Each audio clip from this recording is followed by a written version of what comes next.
देखो, जो भोग भोगने में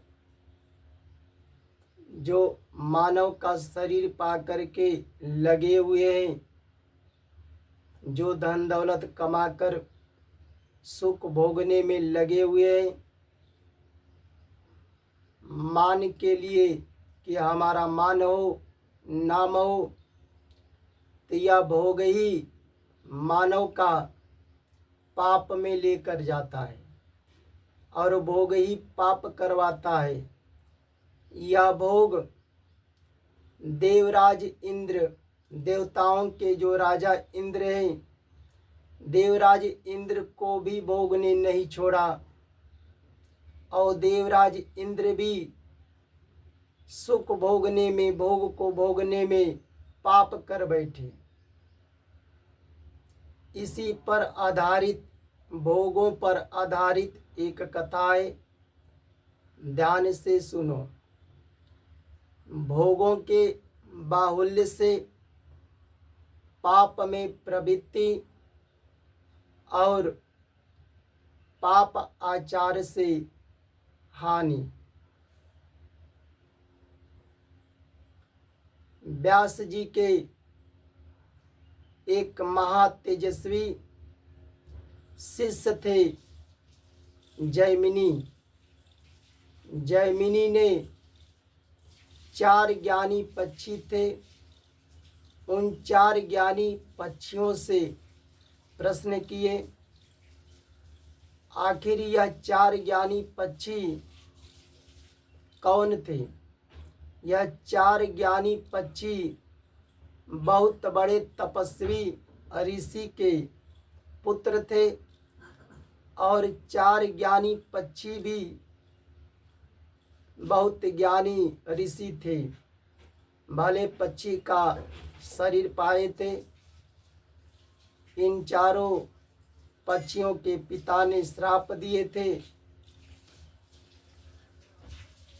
फिर भी पूर्व जन्म के कहानी याद था। बहुत ज्ञानी पक्षी थे। इन 4 ज्ञानी पक्षियों से जैमिनी प्रश्न किए द्रौपदी पर कि जो सती शिरोमणि द्रौपदी है, यह द्रौपदी 5 भाइयों की पत्नी कैसे बनी? जो सती स्त्री होते हैं, सती स्त्री के तो पति एक ही होते हैं, पर ये 5 भाइयों की पत्नी कैसे बनी? इसका उत्तर बताइए। जैमिनी की बात सुनकर उन 4 ज्ञानी पक्षियों ने जैमिनी को उत्तर दिए। इसी को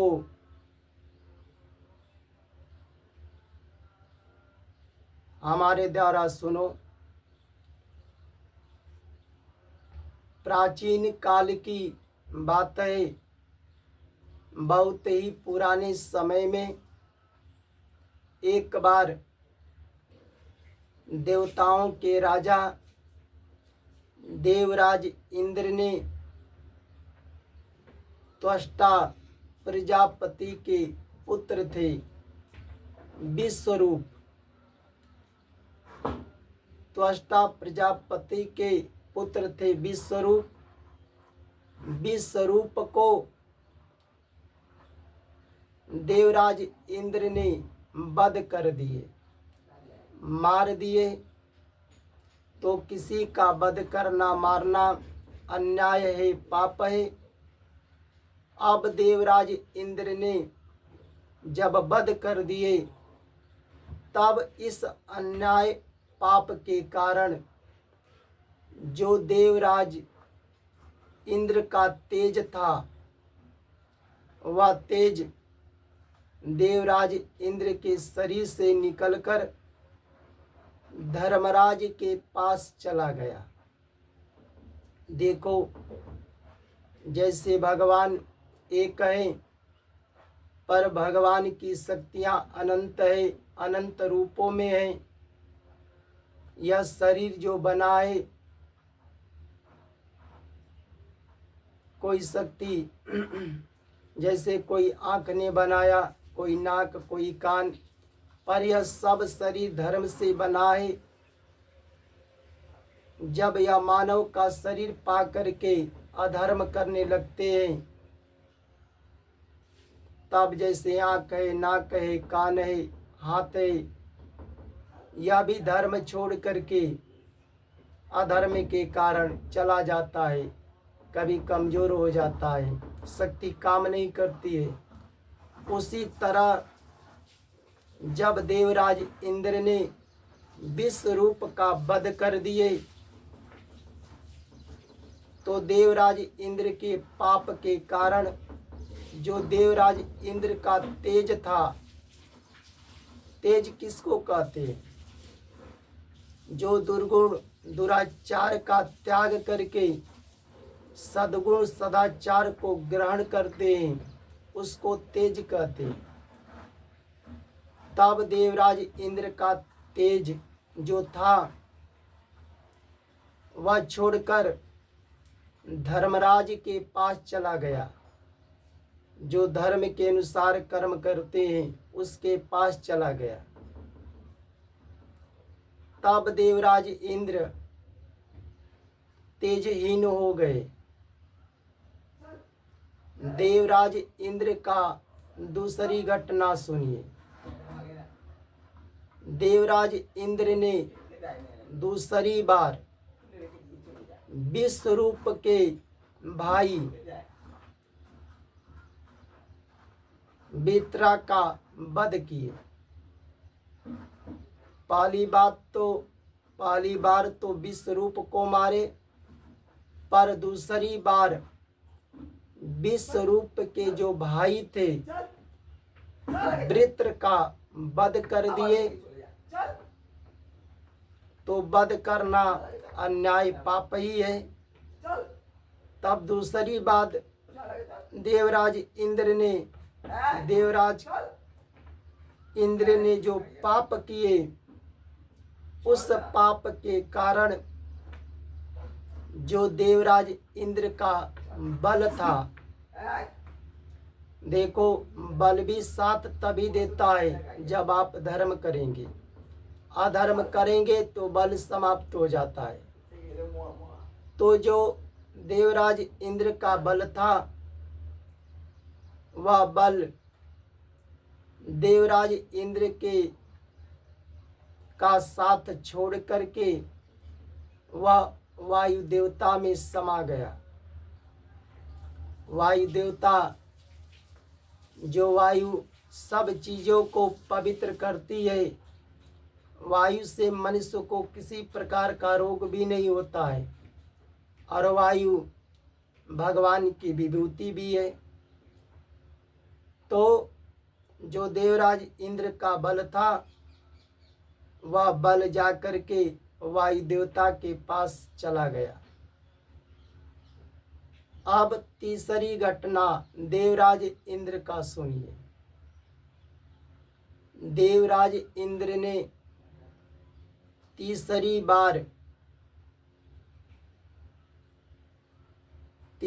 बार गौतम ऋषि की पत्नी थी अहिल्या। जब गौतम ऋषि अहिल्या के पास नहीं थे, उस समय देवराज इंद्र ने गौतम ऋषि का रूप बना करके और अहिल्या का सतीत्व नष्ट कर दिए। जब अहिल्या का सतीत्व नष्ट कर दिए, जब अहिल्या के साथ संभोग किए, उस पाप के कारण जो देवराज इंद्र का रूप था, वह रूप भी तभी साथ देता है जब धर्म के अनुसार कर्म करेंगे। तब जो देवराज इंद्र का जो रूप था, वह रूप भी साथ छोड़ दिया देवराज इंद्र का। और वह रूप कहाँ गया? 2 अश्विनी कुमार के पास चला गया। अब ये दो अश्विनी कुमार कौन हैं? यह दोनों अश्विनी कुमार सूर्य के पुत्र हैं। सूर्य की पत्नी संज्ञा के पुत्र हैं और दोनों अश्विनी कुमार देवताओं के वैद्य हैं, देवताओं के चिकित्सक हैं, देवताओं के डॉक्टर हैं। यह रूप भी दो अश्विनी कुमारों के पास चला गया। जब देवराज इंद्र ने विश्वरूप का वध कर दिए और विश्वरूप के भाई वृत्त का भी वध कर दिए, इधर गौतम ऋषि की पत्नी थी अहिल्या। जब गौतम ऋषि नहीं थे तब गौतम ऋषि का रूप धारण करके देवराज इंद्र ने उस गौतम की पत्नी अहिल्या का सतीत्व नष्ट कर दिए थे। इसलिए जो अधर्म पाप किए, अन्याय किए देवराज इंद्र, उस अधर्म अन्याय के कारण देवराज इंद्र अपने धर्म, तेज, बल और रूप से नष्ट हो गए। देवराज इंद्र का धर्म भी नष्ट हो गया, तेज जो था वह भी नष्ट हो गया, बल था वह भी नष्ट हो गया, रूप भी चला गया। ये कौन लेकर गया? भोगों ने। जो भोग भोगने में लगे हुए हैं, उस मनुष्य का धर्म, तेज, बल, रूप भी नष्ट हो जाता है। यह मानव शरीर पाकर जिस मनुष्य का धर्म नष्ट हो जाएगा तो वह मानव शरीर पाकर के भी पशुओं के समान है। तो जब देवराज इंद्र भोग भोगने में जब धर्म से चले गए, बल से चले गए, तेज से चले गए, रूप से चले गए, तो हम और आप तो मानव हैं। इसलिए भोगों को त्याग कर देना चाहिए। देखो, इस कथा से दो शिक्षाएं मिलती है। पहला, भोगों के बाहुल्य होने से देवताओं की बुद्धि मारी जाती है। जब भोग को लेकर देवता लोग भी पाप करने लगते हैं। शास्त्रों में भी कहा गया है,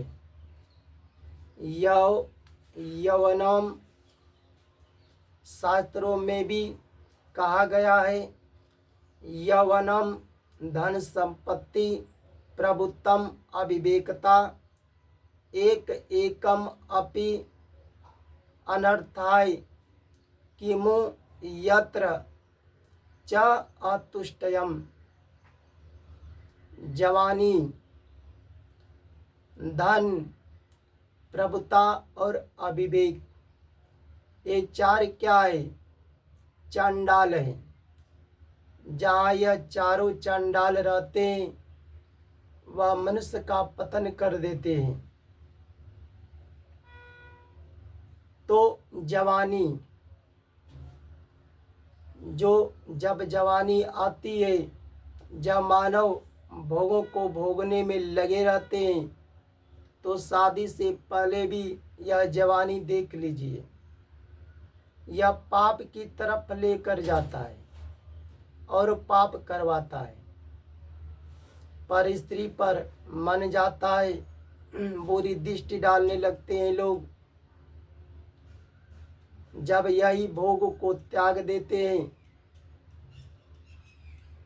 अपना कर्तव्य पालन में लगे रहते हैं, सबकी सेवा में लगे रहते हैं, भगवान की कथा को, ज्ञान को सुनते, पालन करते हैं, तो भोग के रहते भी लोग जवानी को रहते हुए भी पाप से बचे रहते हैं। धन धन जिसको बढ़ता है, भोगों में जो भोग भोगते हैं, धन बढ़ता है तो धन भी पाप करवाता है। देखो, धन ही किसी की निंदा करवाता है, किसी को सतवाता है, किसी को मरवा देता है, किसी का जमीन लुटवा देता है, कष्ट देने में लोग लगाते हैं। तो जो धन जिसको बढ़ता है, तो कौन धन को लेकर पाप नहीं किया। रावण कितना धनवान था, सोने का महल था, चारों वेदों का ज्ञाता थे, फिर भी रावण के जो भोग थे, वह धन को लेकर रावण ने भी पाप कर दिया। बड़े बड़े संत महात्मा ऋषि राजा महाराजा जो भी तपस्या किए और भगवान से धन मांगे, सभी राक्षस हो गए, पाप करने लगे। देखो, रावण ब्रह्मा जी से, भगवान शंकर से धन मांगा, रावण भी राक्षस हो गया, धन को लेकर पाप करने लगा। हिरण्यकश्यप ने ब्रह्मा जी से धन मांगा, वो भी राक्षस हो गया, पाप करने लगा। और जिसने भगवान से भक्ति मांगा, वह संत हो गए। जैसे विभीषण भगवान से भक्ति मांगे, देखो आज भी विभीषण की पूजा होती है। भक्त प्रहलाद ने भक्ति किए भगवान का, भक्त प्रहलाद आदि भी संत कहे जाते हैं। तो धन बढ़ता है, धन का बढ़ना ठीक है। उस धन से, धन को लेकर घर बनाओ, खेत लिखाओ, अपने बाल बच्चे को पढ़ाओ, शिक्षा दो, पर उस धन को धर्म से जोड़ दो।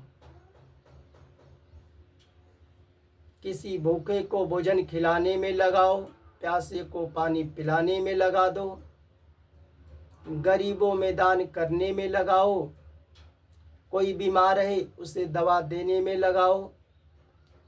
दान करो, जैसे प्रतिदिन धन का उपयोग करते हो, उसी तरह धन को धर्म से जोड़ दो। जो संत महात्मा ज्ञान देते हैं, भगवान के कथा ज्ञान को सुनाते हैं, उसे धन देने में लगाओ, गरीबों को दान देने में लगाओ, तब तो आपका धन धर्म से जुड़ेगा। और नहीं तो धन बढ़ेगा तो पाप जरूर होगा। प्रभुता और अविवेक, यह मानव का शरीर पाकर के जो भोगों में लगे हुए हैं, उस मानव को विवेक तो होगा ही नहीं, अविवेक में रहेंगे। जैसे पशु पक्षी रहते हैं, उसी तरह अविवेक में रहेंगे। तो मानव का शरीर पा करके जिसे विवेक नहीं हुआ, ज्ञान प्राप्त नहीं हुआ, तो वह पशुओं के समान है। और शरीर छोड़ने के बाद भी अविवेक योनियों में ही जाएंगे। तो इन चार से बचना है, जवानी से, धन से, प्रभुता से, अविवेक से। तो भोगों को त्याग दो। देखो, इस कथा से दूसरी शिक्षा यह मिलती है, पर स्त्री पर जिस व्यक्ति का मन चल गया, चाहे शादी से पहले जो दूसरे के स्त्री पर मन चलाते हैं, किसी बहन बेटी पर, चाहे शादी के बाद भी अपनी पत्नी को रहते हुए भी यह पत्नी क्या होती है? लक्ष्मी समान होती है। जब आपकी बात मानती है, आज्ञा का पालन करती है धर्म के अनुसार, चाहे नहीं भी तो अपने पत्नी के रहते, चाहे नहीं भी हो तो दूसरे के स्त्री पर मन नहीं चलाना चाहिए, बुरी दृष्टि नहीं लगानी चाहिए। तो जो इन चारों को बनाए रखना चाहते हैं, जो इन चारों को बनाया रखना चाहते हैं,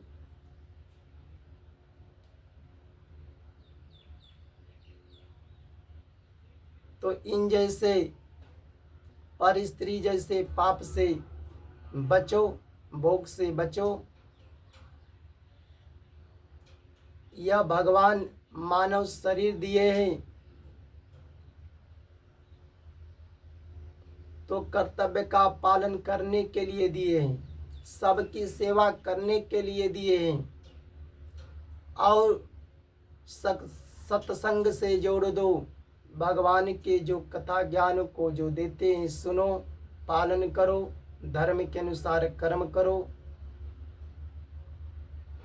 नहीं तो जो भोग में लगे हुए हो, आपका धर्म, तेज, रूप, बल नष्ट कर देगा। और जब मानव का धर्म, रूप, तेज, बल नष्ट हो जाता है,